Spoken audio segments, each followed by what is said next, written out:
Welcome to Money for the Rest of Us. This is a personal finance show on money, how it works, how to invest it, and how to live without worrying about it.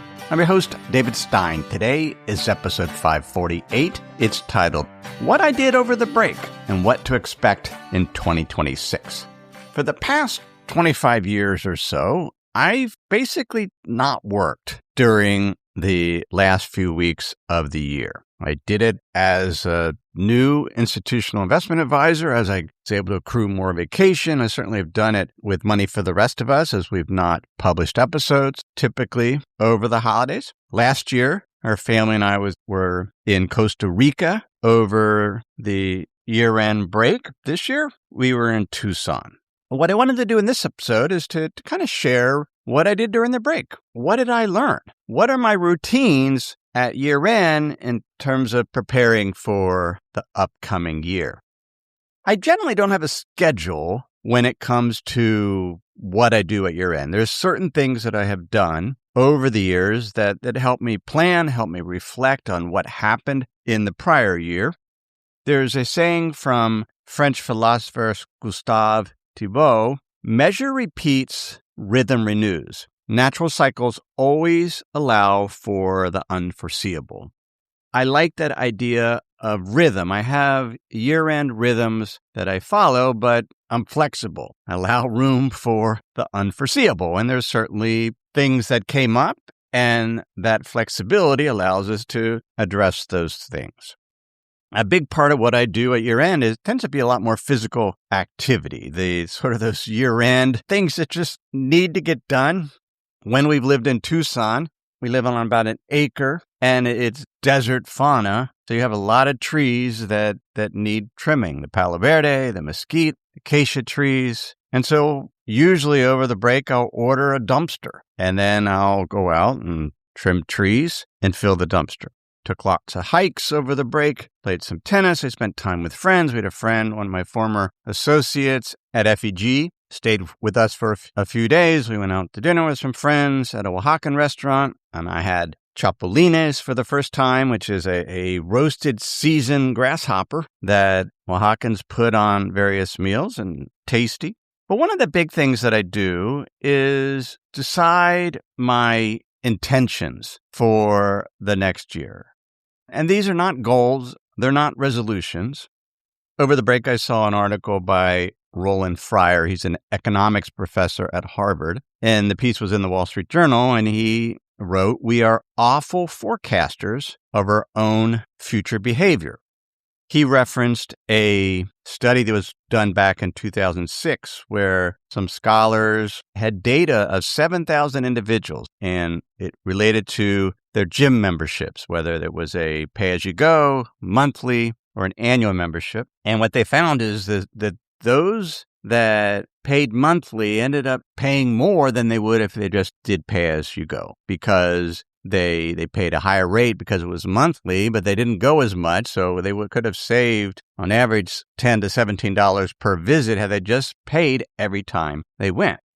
They also found that people that signed up monthly, where you have the option to quit at any time, tended to stay longer than people that just signed up for an annual plan, and which is interesting when it comes to gym membership, because we find with members of Money for the Rest of Us Plus that those that sign up for monthly tend to stay shorter amounts of time than those that sign up for an annual plan. But for this study, that was not the case. And what they considered explanations was overconfidence about future self-control. The idea that when we make a resolution, such as to go to the gym, and I'm going to get up every single morning and I'm going to go work out at the gym or 5 days a week, we're forecasting our future willpower.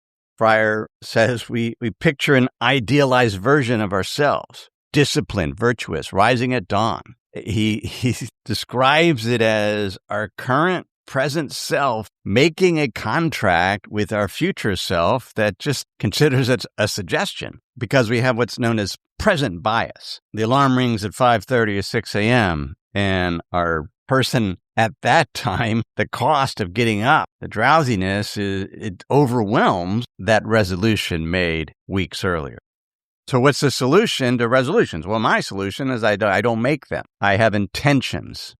An example of an intention is one that we talked about a few weeks ago. The idea that in 2026, I'm seeking depth, not volume. Not the volume output. I'm trying to produce better content. And much of that depth is coming through writing my current book, where I can dig deep into topics. I can curate the language, and it just takes way more time. I'm not writing 50 books in 2026, just one.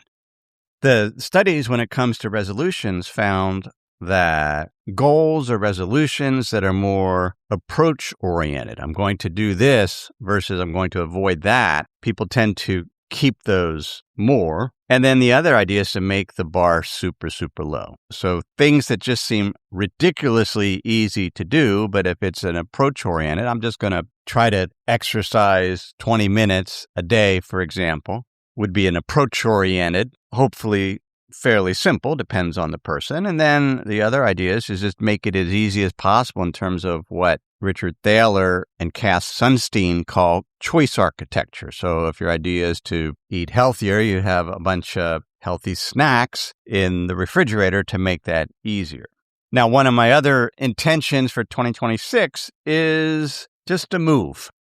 I don't have physical goals. I typically work out at the gym to lift weights a couple of times a week, but that's not a goal. I no longer have step counts. Back in June 2024, in our episode, I talked about how I was going to stop counting steps. Typically, it was 10 to 12,000 steps per day, but I found that the app was still counting them, even though it wasn't looking as much, but there was still that underlying pressure. And over the Thanksgiving break, my family and I took a hike in Aravaipa Canyon in Arizona, and I forgot my phone. I left it at home, so I couldn't take photos. I couldn't count steps, and there was some relief to it. There was this pressure that wasn't there anymore. And as I thought about that, I said, well, I'm just going to turn off the step counter altogether on my phone. Turn off the screen time on my phone, so it is not tracking it at all. Because one of the things I found is that, well, is tennis, how many steps am I taking when I play tennis? What if I want to go cycling? And there were times where I would convert cycling time into steps so I could add the data to my counter. It's like, well, no, the intention is to move. I'm not going to track it. And I don't have that pressure in the background that I'm being quantified and monitored. Before we continue, let me pause and share some words from one of this week's sponsors, Delete Me. Delete Me makes it easy, quick, and safe to remove your personal data online at a time when surveillance and data breaches are common enough to make everyone vulnerable. It's easier than ever to find personal information about people online. Having your address, phone number, and family members' names hanging out on the internet can have actual consequences in the real world and make everyone vulnerable. That's why I use Delete Me, so my data is protected. And it's how you can protect your personal privacy or the privacy of your business from doxing attacks before sensitive information can be exploited. As someone with an active online presence, privacy is really important to me. And so I continue to use Delete Me to help protect my personal privacy. Take control of your data and keep your private life private by signing up for Delete Me now at a special discount for our listeners. Get 20% off your Delete Me plan when you go to joindeleteme.com/David20 and use promo code David20 at checkout. The only way to get 20% off is to go to joindeleteme.com/David20 and enter code David20 at checkout. That's joindeleteme.com/David20, code David20. One of the other things that I have found helpful in setting these intentions and deciding what I want to do for the year is don't wait to January 1st. Actually start earlier. That's why often I'll set these things in December. Think about them, because the idea is, no, it's not a fresh start to a year. Just already start. Doesn't matter when. And I learned this a number of years ago when iShares had asked me to do some videos. And so I think one of the first time that I had been videoed, and one of the first times really probably since college. And their approach was they would ask a question, or they would get you starting, and then they would start recording it. So you would have the momentum of speaking, you would forget that the camera's there, and then it was a more natural video. But there was already the momentum of talking and providing that content without the pressure of, now we're starting. And so having this intention starting earlier, I've mentioned two of them here. To move is one of my intentions. Seek depth, not volume. One of the other ones is to wait for emergence, to not keep pressing, but just wait to see how things evolve, be it with our business, with financial markets. I had a similar intention back in 2022. And in that case, instead of a phrase, it was a question. Am I letting things take the time they take? Letting my life unfold in deep time rather than pressing and leaning toward the future. This year, it's more just wait for emergence. Wait to see how things evolve. And when there's time to take action, then I will. In 2025, I had a number of projects that I didn't do as well on that I had hoped. I wanted to get further along on my book, the second book that I've been working on for 3 or 4 years, and I just haven't made the time to do it. 2026, I will. We're not producing as many podcasts, and I'm blocking off times to do that. Thursdays, I'm not taking meetings and trying to focus completely on writing. We also have weeks that we're not producing a podcast that will allow more time for writing. One of the things that makes resolutions hard to keep is we are overconfident about our future self-control or our abilities in the future. And that's why the idea is to just make the intention, whatever, fairly simple so we can gain some momentum, get the habit or form the habit. But one of the pieces that I read, and I read a lot from many different sources, and then I'll save them in a note taker, then go back and look at it. And one of the pieces was a column by Gillian Tett in the Financial Times, and she was referring to how the Swiss Federal Intelligence Service released a handbook of cognitive biases, and they had 18 of them. And many of them we've talked about in the show over the years. I'll link to it because it's probably one of the best summaries of various cognitive biases. So there's 18 of them.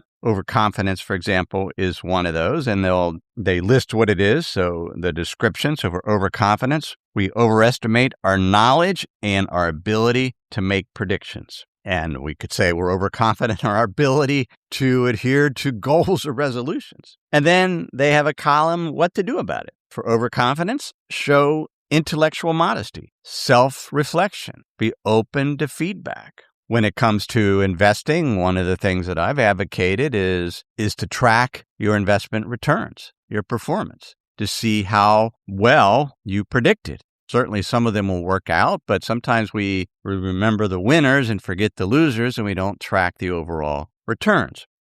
One of the other fallacies or biases we have is the hindsight bias. We overestimate the predictability of a past event. And we do this with investing. We can look back and say, well, I knew that was going to happen. The solution to that is to write down your predictions and imagine alternative paths that could have happened.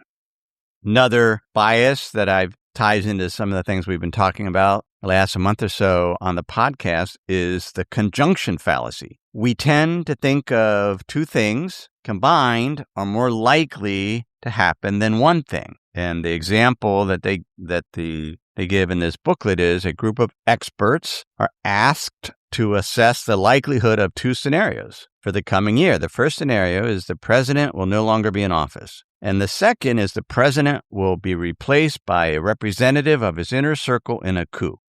They point out that second scenario, if a group of individuals are asked, is likely to be rated as more probable than the first one because it's so much more detailed. It seems more plausible, where in fact, the president will no longer be in office would be the more likely event. In sports betting, many bettors fall into this conjunction fallacy because one of the most popular bets are parlay bets. These are multi-legs that have to happen in order to pay out. And an example is someone sent me a bet on the FanDuel sports book that you wagered $30 and won $31,500. But it was a 3-leg parlay, and it was 3 different NBA players, 3 different games, who would score the first basket of the game.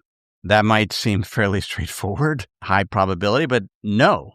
The more legs in the parlay, the less likely it's going to happen. the statistical probability of it happening is much, much less. And we can fall into that conjunction fallacy.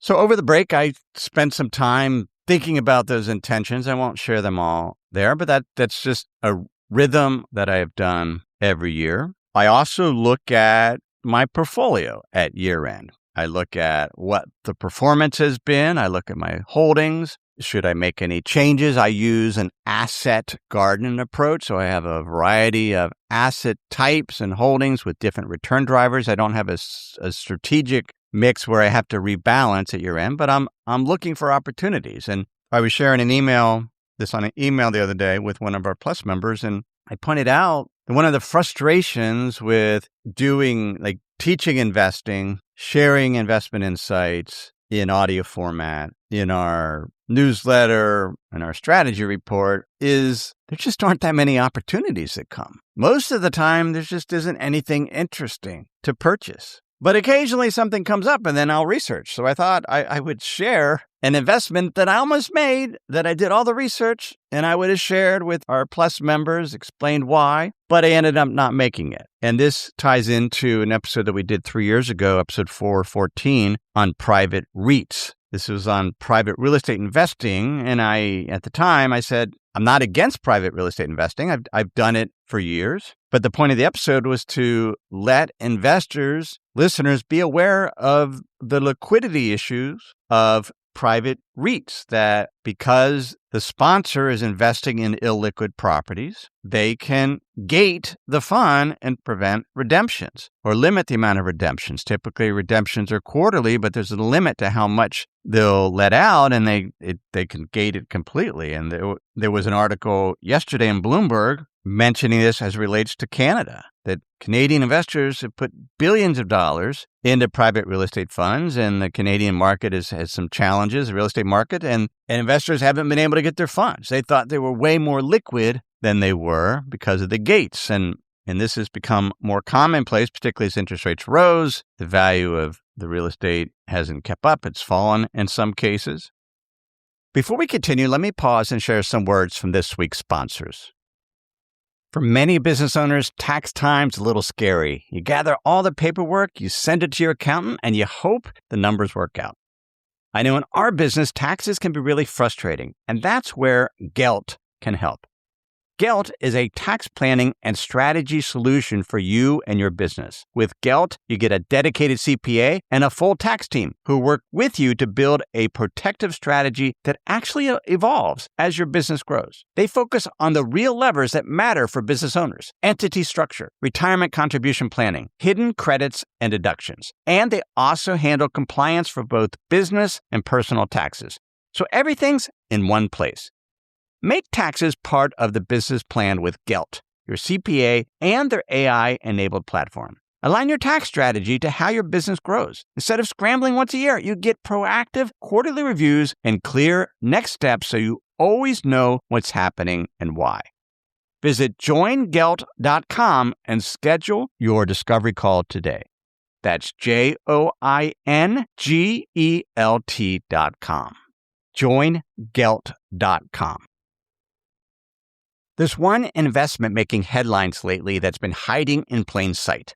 I first found out about this group in 2018, and investors have allocated about $1.3 billion since then. It's an asset class that's overall outpaced the S&P 500 since 1995 and moved independently of other popular markets. Not gold, real estate, or crypto. It's a strategy that's typically been exclusive to the ultra-rich. And with markets like these, a lot of investors are looking to diversify with globally priced, scarce assets not tied to any single currency.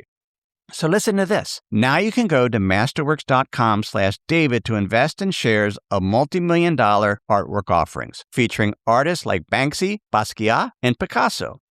Masterworks became a unicorn startup back in 2021, led by a serial entrepreneur and top 100 art collector. They've posted 26 sales to date and annualized net returns like 14.6%, 17.6%, and 17.8% with tens of millions paid out. As one of our listeners, you can go to masterworks.com/David for priority access. masterworks.com/David. Past performance is not indicative of future returns. See important disclosures at masterworks.com/CD. And so there was this investment opportunity that I saw in December. One of these private real estate funds, the Blue Rock Total Income and Real Estate Fund, decided to take this private entity and list it as a closed-end fund on the New York Stock Exchange. Its ticker is BPRE. It's the Blue Rock Private Real Estate Fund.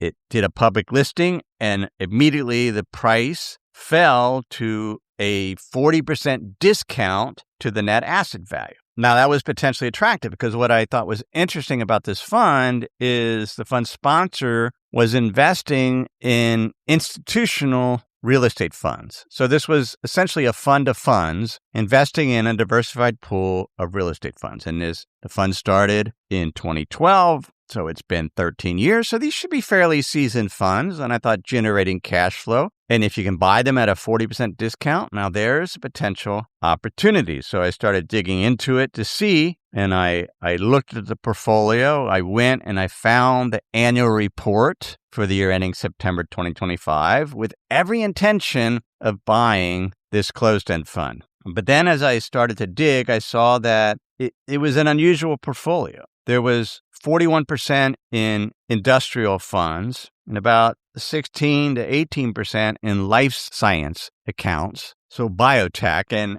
that raised a red flag. Last time we were in the East Bay area in California, there was a beautiful property, the Berkeley Emeryville Life Sciences Center, and its vacancy rate is around 50%. I saw one quote in looking at biotech. Alexis Borissi, the founder of a biotech venture firm, says there's so much money that the sector got overbuilt. If there was a good idea, there'd be 10 companies all built at the same time to go do it.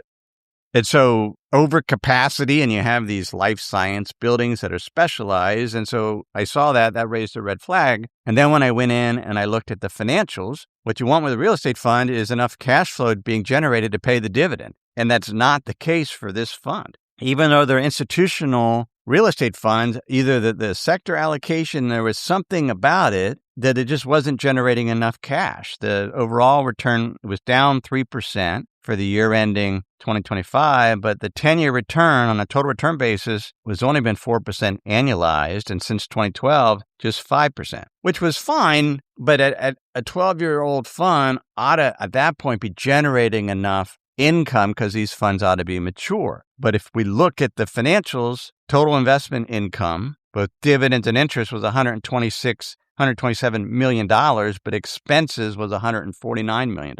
And that was even before they paid their dividend. And so much of their dividend was return of capital, which is not self-sustaining. There are closed-end funds that do this in that if they're selling at a premium, they'll issue new shares at that premium price, and then that higher than the net asset value, and that actually starts funding a much higher dividend that could be sustained otherwise. But in this case, it's at a 40% discount. Now it's 35% discount, but there's not enough cash flow being generated. Perhaps I'm overlooking something, but this was not an opportunity, and I didn't invest.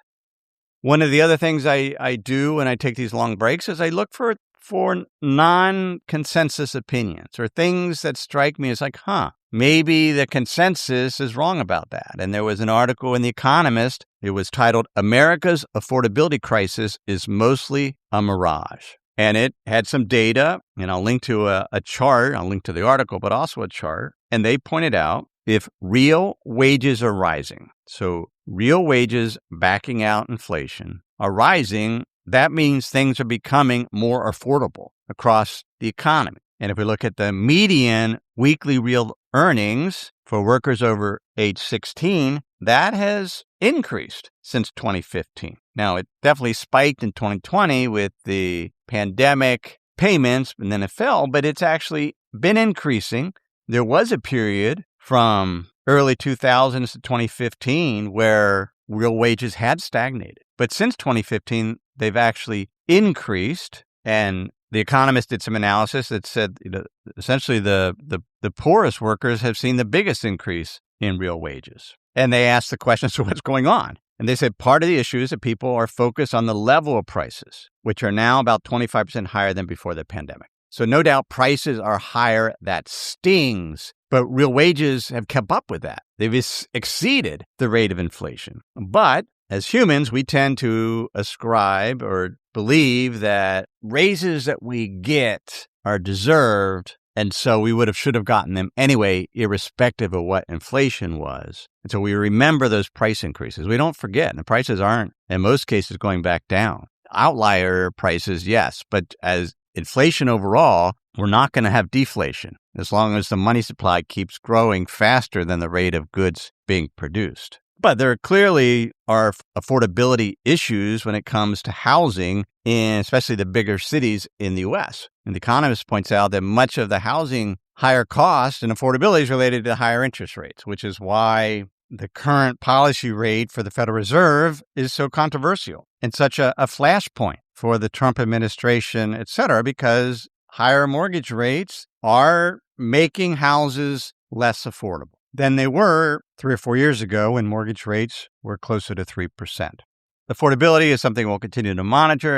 It was something that I looked at some over the break. At the beginning of the year, I spent a week last week writing our investment strategy report for Asset Camp and Plus membership as we looked at what happened, where do things stand now as it relates to the economy and financial markets, and where are they heading, and pointed out that global financial markets, very strong return in 2025. Non-U.S. stocks significantly outperformed U.S. stocks. But overall, the financial markets were supported by accelerating earnings growth. Earnings growth per share is strong. And in many areas, interest rates have been falling. And then we have this AI capital boom, capital projects. So there's this tailwind in place for the economy, which is why we've had double-digit returns for 3 years for the global stock market. 22% in 2025. It matched the return for global stocks in 2023. We got some fiscal stimulus from the One Big Beautiful Bill Act hitting in 2026. We have continued investment in AI. So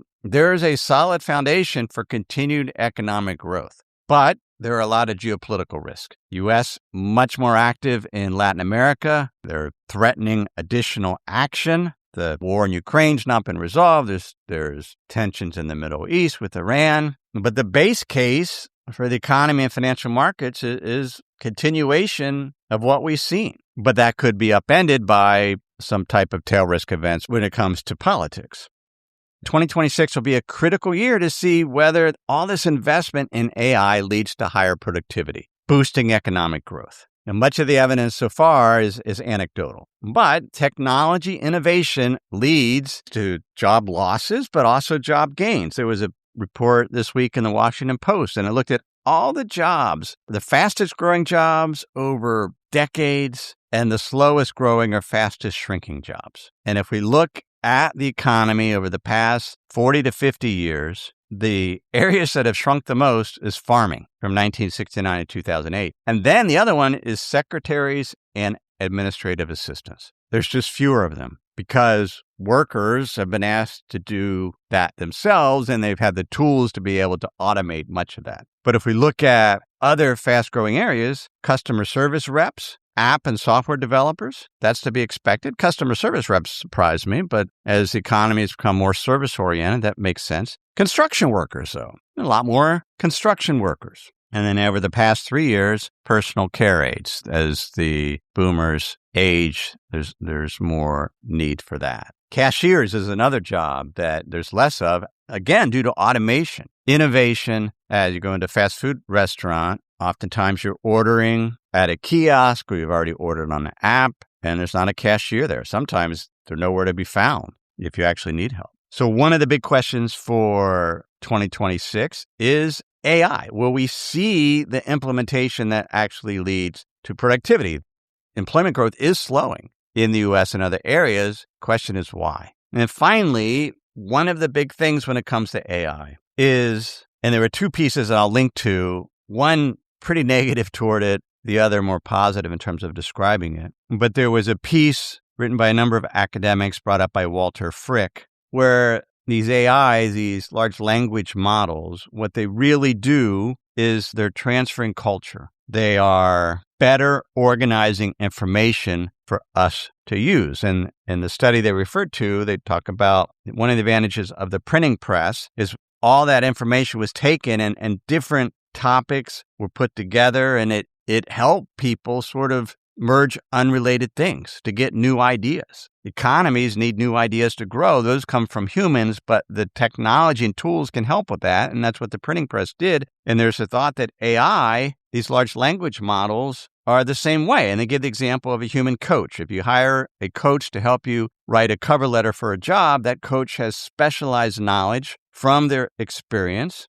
but a large language model essentially has absorbed every example available of a cover letter in different formats and then does statistical prediction of what's the best word to use. So it's a way to communicate or organize information because it has sucked up all that information. Walter Frick says that's not thinking, it's remixing. And that is what AI does. But then a contrary opinion is by Carl Benedict Fry in the New York Times, article titled, "Don't Fear an AI Bubble Bursting." He is an economist at University of Oxford. He would agree that's what AI does, but writes, generative AI needs its own course correction. Large language models, for all their wonders, can only predict the next thing a human would say. Train one on text from the late 1800s and it won't invent airplanes or rockets. It will channel ideas from that period when leading scientists thought human flight was impossible. So the idea is that it can't push us to